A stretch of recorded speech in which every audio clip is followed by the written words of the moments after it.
नमस्कार साथियों। साथियों, श्री कृष्णा गुरुकुल चैनल का इस वीडियो में आप सभी का स्वागत है। इस वीडियो में जो यूपीएससी जीएस 4 यानी एथिक्स इंटीग्रिटी एप्टीट्यूड पेपर का ये सीरीज का पार्ट 6 वीडियो है। इसमें क्वेश्चन नंबर 7 और उसका आंसर है और आप सभी के लिए फाइनली एक बोनस पेज है जिसमें फैक्ट्स अबाउट ईगल मैंने आपके लिए रखा है। तो देखिए चलते क्या है आपके लिए इस वीडियो में।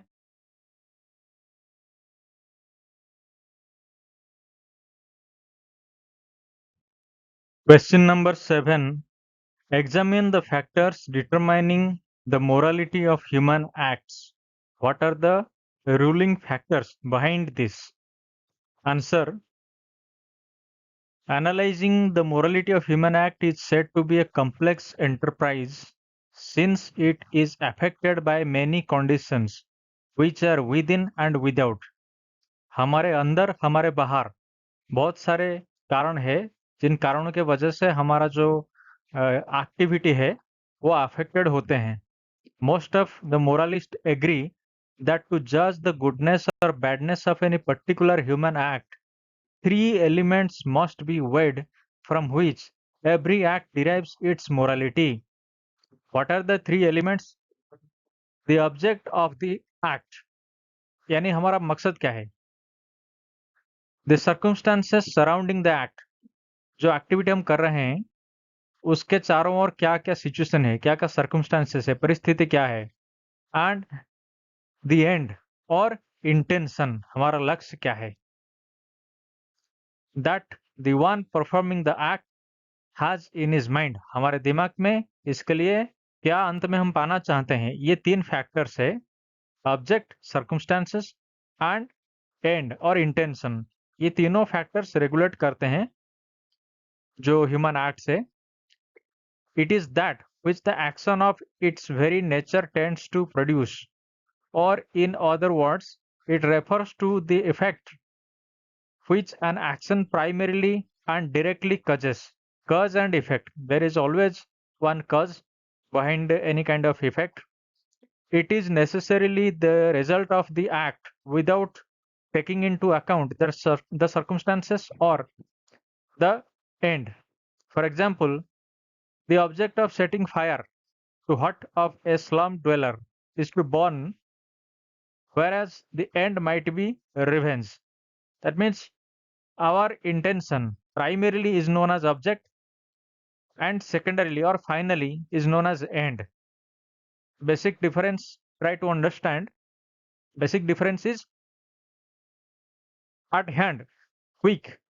What is the effect is known as object, and finally the impact is known as end or intention. Okay.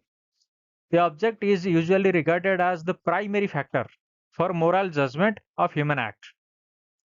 From the viewpoint of object, an act is generally classified as morally good, bad, or indifferent. For a morally good act, the object of it must be good. अगर object अच्छा है, यानी primarily जो हमें मिल रहा है, हमारा जो इंटेंशन है, छोटे छोटे ऑब्जेक्ट्स मिल करके एम्बिशन बनाते हैं। जैसे कि आप तैयारी कर रहे हैं किसी एग्जाम को पाने के लिए, आपका पहला ऑब्जेक्ट है प्रिपरेशन करना, प्रिलिमिनरी देखना, मेन भी आपका ऑब्जेक्ट है, इंटरव्यू भी आपका ऑब्जेक्ट है, लेकिन इंटेंशन क्या है, यूपीएससी पाना। तो समझ गए ना क्या डिफरेंस है ऑब्जेक्ट और इंटेंशन यानी एंड के बीच। चलिए देखते हैं आगे क्या है। तो दोस्तों, इस वीडियो में मैं कोशिश कर रहा हूं कि आपको एक क्वेश्चन के जरिए आंसर बताकर कंसेप्ट को समझाना चाहता हूं, क्योंकि एग्जाम में क्वेश्चन आएगा। आप बेसिक कंसेप्ट थ्योरी नोट्स की तरह तो नहीं लिखेंगे ना, जो क्वेश्चन पूछेंगे उसके अनुसार आपको आंसर लिखना पड़ेगा।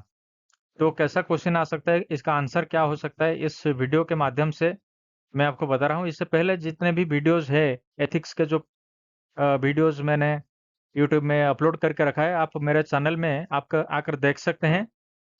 तो देखते हैं।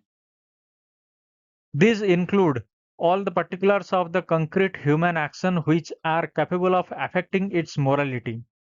They are such things as the person involved, the time, the place, the occasion, which are distinct from the object, but can change at times, even completely alter its moral tenor.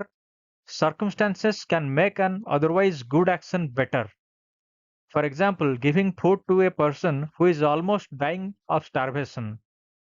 यानी हमारा जो छोटे छोटे objects हैं वो कैसे काम करते हैं, वो डिपेंड करते हैं टाइम के ऊपर, प्लेस के ऊपर। वो कहते हैं स्थान, काल और पात्र तीनों को देखकर कुछ काम करनी चाहिए। तो यही है सर्कमस्टेंसेस। सर्कमस्टेंसेस या फिर सिचुएशन आप कह सकते हैं, परिस्थिति आप कह सकते हैं, पारिस्थितिकी भी आप कह सकते हैं। ये सब है जो डिटरमाइन करता है ह्यूमन एक्शन को। ऑब्जेक्ट के बाद हमने देखा circumstances. They can make good an act which is otherwise indifferent. For example, sitting with a person who is feeling lonely. But they can also make worse an act which is evil in its object. For example, robbing a beggar from his or her only meal of the day. हम क्या कर रहे हैं, कुछ अच्छाई या बुराई, ये डिटरमाइन क्या करते हैं, सोच परिणाम, हमारे ऊपर क्या बीता है, दूसरों के ऊपर क्या बीता है।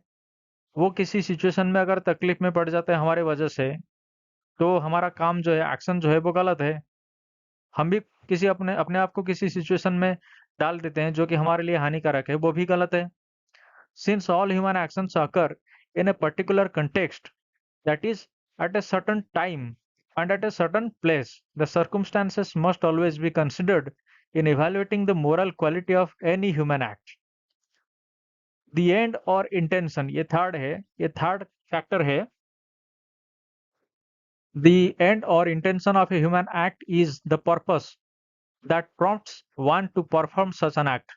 मकसद क्या है, लक्ष्य क्या है, एम्बिशन क्या है, अंत में हमको क्या करना चाहिए। जैसे कि हम पैसा कमाते हैं, काम करते हैं, खाते हैं, पीते हैं और एंटरटेनमेंट के लिए कुछ करते हैं, तो हमारा अंत क्या है? खुशी से जीना है, खुशी पाना है।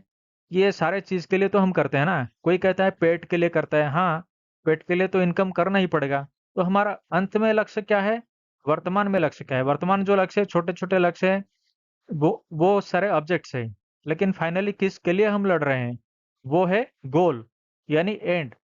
एट द एंड हमें क्या पाना है?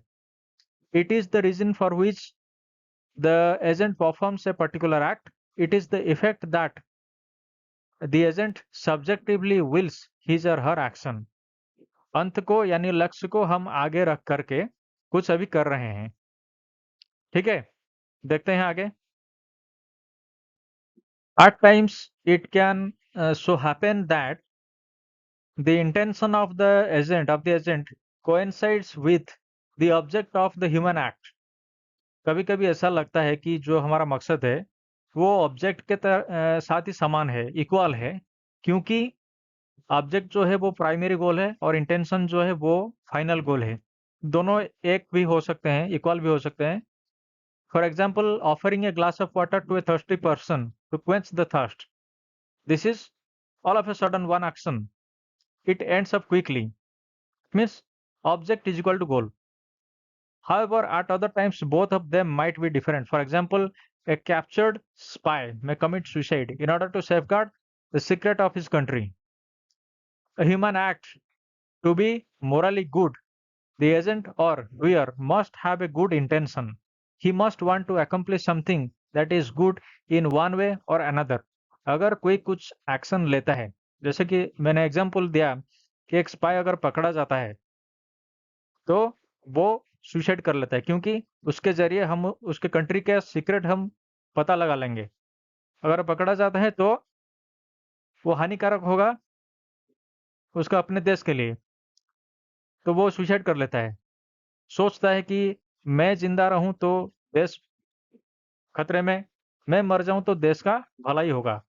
तो यही डिफर करता है क्या हम निर्णय लेते हैं और उसका परिणाम क्या होता है ना। The end too can affect the morality of the human act, just as circumstances do. A good intention can make better an act which is good in its object, for example, helping a poor person to start a small business with the intention of making him independent. Also, the end can worsen an act which is already evil in its object. For example, killing the father, who is the only breadwinner in the family, so that his children might be on the street. हम अगर कुछ गलत कर रहे हैं, हमें सोचना चाहिए कि इसका परिणाम क्या होगा। हम देख नहीं पा रहे हैं क्योंकि हम भविष्य द्रष्टा है तो नहीं। तो कैसे पता लगाएँ? अतीत से पता लगाएँ। हमारा जो पास्ट है उससे हम एग्ज़ाम्पल लेंगे।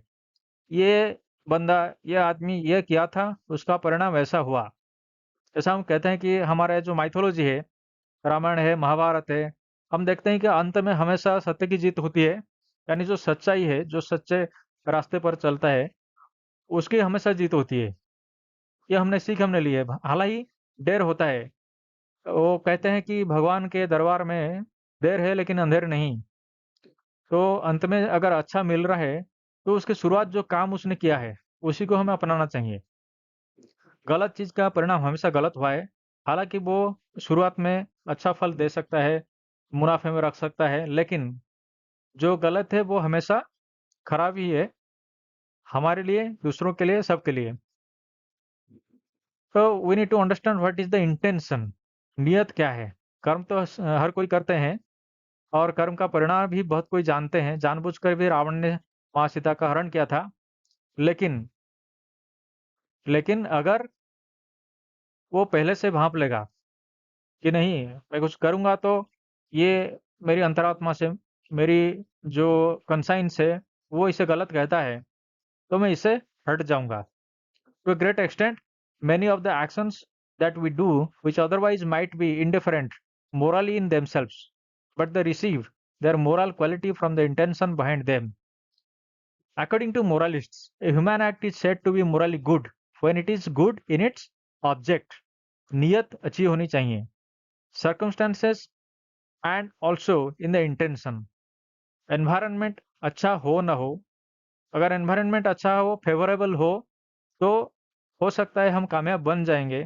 हम कुछ अच्छा कर रहे हैं और हमारे साथी, हमारे पेरेंट्स हमें सपोर्ट कर रहे हैं और हमारा जो सिस्टम है वो भी हमें सपोर्ट कर रहा है। ऑल्सो हमारा इंटेंशन, जो फाइनल इंटेंशन है, देख रहे हैं सब अच्छा है। For it is believed that an action is good when each of these three factors is conformed to an order. अगर ऑब्जेक्ट, सर्कमस्टेंसेस एंड इंटेंशन तीनों एक बैलेंस में रहेंगे, एक ऑर्डर में रहेंगे, तो ये काम सही हो सकता है। If even one of these determinants is contrary to order, the action will be bad, at least in parts. जी हाँ, कभी-कभार ऐसा होता है कि हम अगर किस चीज़ के लिए प्रयास कर रहे हैं, जैसे कि आप सभी एस्पिरेंट्स यूपीएससी के लिए प्रयास कर रहे हैं और आपका माहौल आपका साथ नहीं दे रहा है। लेकिन अगर आपका डिटर्मिनेशन स्ट्रांग होगा, यानी आपका नियत, समझ रहे हैं?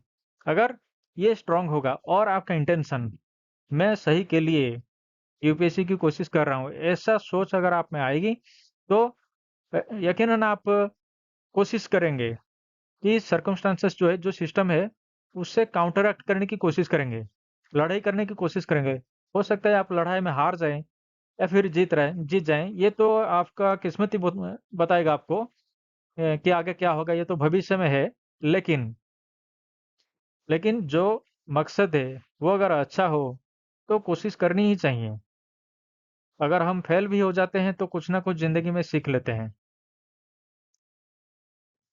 तो ये थे जो आंसर था क्वेश्चन नंबर 7 का, यानी what are the factors ruling the human action, ये था उसका जवाब।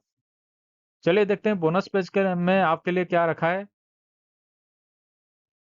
सो in the bonus page are some interesting facts about eagles eyesight. Eagles have exceptional eyesight, which is up to 8 times more powerful than a human's eye. Their eyes are enormous relative to the size of their skull, taking up to 50% of their cranial volume. Nests. Eagles build huge nests that can weigh up to 2 tons and be 9 feet wide and 20 feet deep. They often use the same nest for years, adding to it continuously. Size. Eagles are among the largest birds on the planet. Adult bald eagles can have a wingspan of up to 90 inches. Mating eagles mate for life and court each other by soaring to high altitudes, locking talons and tumbling towards the earth. Feathers. Bald eagles have around 7,000 feathers. They molt in patches, starting with the head and working downward, and it takes almost half a year to replace all their feathers. Grip. An eagle's grip is 10 times stronger than a human's. So this is some crazy fact about an eagle and all about bonus page. दोस्तों video अच्छा लगे तो ज़रूर बताइए और ये भी comment करके बताइए कि कौन से टॉपिक में आपको वीडियो करके आपके लिए मैं अपलोड करूं। अगर कोई टॉपिक आपको डिफ़िकल्ट लग रहा है और मटेरियल्स अवेलेबल नहीं है आपके लिए, तो मैं ज़रूर कोशिश करूंगा बनाने के लिए। और please subscribe my channel Shri Krishna Gurukul, ताकि वीडियो आप तक टाइम टू टाइम पहुंचते रहे। Thank you very much.